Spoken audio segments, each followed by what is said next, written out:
And this is new footage which we have seen today, A Very Wonderful Woman, Dr. Sophie Chandoka by Meghan Markle, which shows her acting like a, quote, mean girl at the Centre Bali charity event, which sparked this big bust-up. Have you ever wondered what happens behind the velvet curtains when a royal charity, supposed to help the world, becomes the stage for ego, betrayal, and whispered secrets? Because right now, Meghan Markle's carefully polished image has taken another brutal hit. A leaked video, furious insiders, and claims of a cover-up have exposed the dirty charity secrets she never wanted the public to see. And the fallout? Even Prince Harry can't bring himself to look her in the eye. Dr. Sophie refused to go public to defend Meghan Markle's behaviour. That's when Harry went mad. Witnesses say he stormed out of a charity event, humiliated by Meghan's behaviour, while staff whispered that it was the most awkward encounter they'd ever experienced with a public figure. But this scandal is just the beginning, because the investigation digging into Meghan's alleged bullying and Harry's desperate attempts to protect her could shatter what's left of their brand.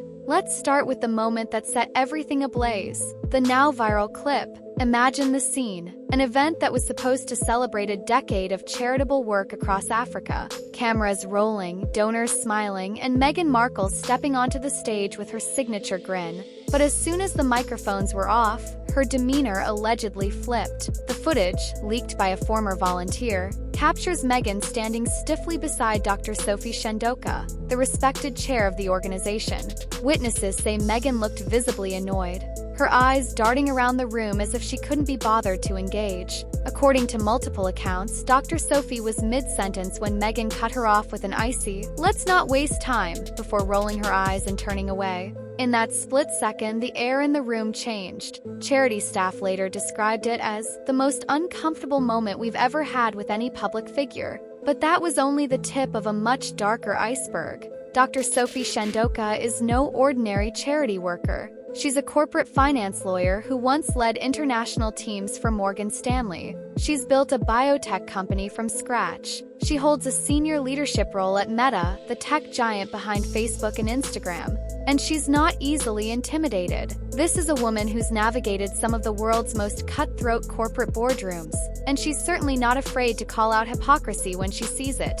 That's why, when word spread that Dr. Sophie was considering legal action over Meghan's alleged conduct, insiders knew this wouldn't just disappear. And to make matters even more surreal, Dr. Sophie accused the Sussexes of something no one expected: misogynoir, a term describing prejudice specifically against black women, the same kind of bias Meghan herself had once claimed to be a victim of. The irony was impossible to ignore, and while Meghan was trying to pretend nothing had happened, Prince Harry was said to be unraveling behind closed doors. One witness described how Harry pulled Meghan aside moments after she stepped off stage. His face was red, his voice low but urgent. Some say he asked her how she could be so careless when they'd worked so hard to keep their reputation intact. Others claimed he was more blunt, telling her she'd just humiliated them both in front of their entire team. Either way, Harry was clearly rattled. He refused to stay for the group photos. He walked out early, leaving staff and donors whispering about what they'd just seen. According to royal biographer Angela Levin, Harry has been reaching a breaking point for months. She claims he's slowly realizing that the brand he thought he'd built with Meghan might be nothing more than a house of cards. And every time a new scandal breaks, the foundation weakens. But even Harry's private meltdown wasn't the most shocking part of this saga. What truly stunned insiders was how quickly old friends turned into vocal critics. Take Alex Reina, for example. He's an old Etonian school friend of Harry's. They went to the North Pole together in 2012. He was once so loyal he'd have defended Harry against any accusation. But after this charity fiasco, Alex spoke out, saying it felt like Dr. Sophie had staged a hostile takeover of the organization Harry founded as a teenager. He insisted Harry was heartbroken and flabbergasted. And he wasn't the only one weighing in. Kahindi Andrews, a man who'd appeared on Harry and Meghan's Netflix special, suddenly turned on them, accusing Harry of colonial arrogance and suggesting he was just another privileged aristocrat using Africa as a personal playground. For many, this was the ultimate twist. The Sussexes, who'd spent years accusing the royal family of racism, now being painted as part of the same problem. And yet, none of these public betrayals compared to what came next. because behind closed doors, Dr. Sophie filed a formal complaint, alleging bullying, harassment, and misogyny inside the charity. And in an explosive interview, she claimed that after she reported the behavior, Prince Harry himself interfered with the investigation. According to her, the senior independent director, who was supposed to handle her complaint impartially, was the same person who later informed her she was being removed by the board. In other words, she believed this was a cover-up designed to protect Meghan at all costs. Pattern felt uncomfortably familiar. Years earlier, palace staff had accused Meghan of bullying during her time at Kensington Palace. Those complaints were quietly buried. Now, it looked like the same playbook was being dusted off again. This time, however, there was a force even the Sussexes couldn't ignore: the Charity Commission. For the first time, a statutory investigation was opened. Officials began combing through emails, testimonies, and internal documents to see if Dr. Sophie's claims held water. If evidence of wrongdoing emerged, the consequences wouldn't just be reputational. Legal action was a real possibility. Staff were split down the middle. Some were loyal to Harry and Meghan, desperate to protect the charity's public image. Others were outraged, saying they'd seen enough to believe Dr. Sophie. In the middle stood Prince Harry, once celebrated for founding a charity that changed lives, now watching it teeter on the edge of collapse. And as the Commission's investigation picked up steam, the backlash beyond the charity walls only grew louder. Meghan's rumored diva behavior wasn't exactly new. Former palace staff had called her the dictator duchess, describing a toxic environment that left people in tears. A leaked email from a Kensington Palace aide once claimed Meghan's demands were so relentless that staff were barely sleeping. The Sussexes had always denied the allegations, dismissing them as smear campaigns from jealous insiders. But with every fresh report, from Hollywood producers to Netflix crew claiming Meghan was difficult behind the scenes, the denials began to ring hollow. Now, even Harry was reportedly losing faith. According to insiders, he started asking close friends whether he'd given up everything: his family, his title, his place in the royal household, for a vision that never really existed. Public sentiment was turning too. Deals were getting cancelled. The Netflix shows that were supposed to cement Meghan's celebrity fizzled out. Archetypes was quietly dropped after one season. Invictus Games, once a source of pride for Harry, became overshadowed by controversies about whether Meghan was profiting from the veteran stories. It seemed like every pillar of their post-royal life was eroding, one scandal at a time. And the irony wasn't lost on anyone. Meghan had styled herself as the second coming of Princess Diana, a woman of empathy and sacrifice. But the reality, some said, looked more like ambition wrapped in a carefully curated PR strategy.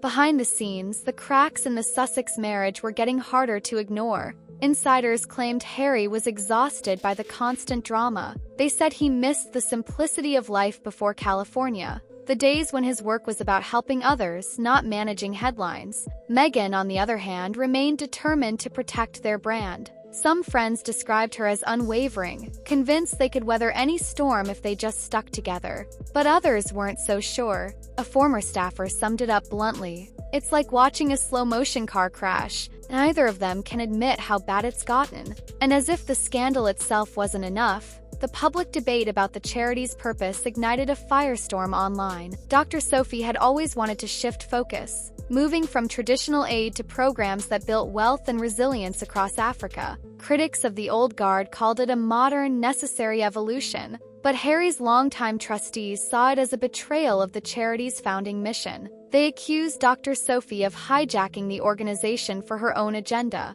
The infighting became so bitter that almost the entire board of trustees resigned, leaving the charity's future in limbo. Meanwhile, none of Dr. Sophie's executive team budged, insisting she was simply doing what needed to be done. The split laid bare a truth no one could deny. This wasn't just a personality clash, it was a fundamental battle over the soul of the organization. Some royal watchers called it karma, others called it inevitable. But no one could deny the spectacle was riveting. The same couple who'd once claimed moral high ground were now mired in allegations of bullying, hypocrisy, and cover-ups. Even supporters began to quietly ask whether the Sussex brand was built on sand. And as the Charity Commission's investigation continued, more damaging revelations seemed almost certain. One former volunteer said, "It's only a matter of time before the whole story comes out, and when it does, I don't think they'll ever recover." But even as the Sussexes braced for impact, the questions kept multiplying. If Meghan could treat a respected charity leader with such disdain, how did she treat the people who couldn't fight back? Junior staff, volunteers, event organizers?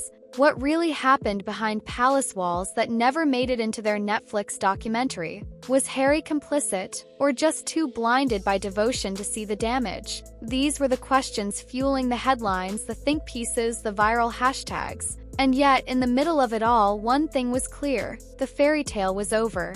The glossy magazine covers, the flattering interviews, the triumphant exit from royal life, they'd all faded into a haze of lawsuits, leaks, and bitter accusations. Meghan and Harry were no longer the golden couple redefining royalty. They were just another celebrity story spiraling out of control. As the weeks wore on, observers noticed something else. Harry seemed increasingly isolated. He'd once been surrounded by a loyal circle, old friends, military comrades, charity partners. Now, many of those relationships were frayed or broken. Some said they barely recognized the man they'd once admired. One former aide described Harry's expression as haunted, as if he was finally confronting the possibility that he'd made an irreversible mistake. And as the Charity Commission prepared to publish its findings, speculation about the future of the Sussexes reached a fever pitch. Would they try to spin this as another example of persecution? Would they issue carefully worded statements blaming the media?